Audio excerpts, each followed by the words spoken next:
Hi everyone, this is my website. It's called Wild and Wonderful Weddings. So it's pretty much just mood boards and like Pinterest boards of how to plan a wedding and things you would need and like themes. So these are some mood boards that are just on the homepage.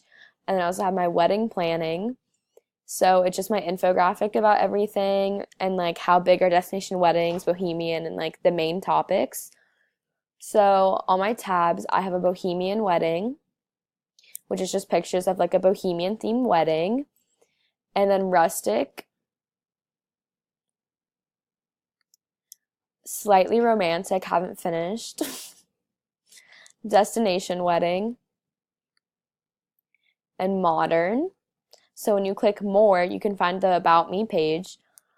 So it's pretty much just explaining who I am and like me as a student at ASU. And then I also have my um, poster with my QR code to social media accounts. If you go on my contact page, you can see how to contact me and everything else. So yeah, that's my website.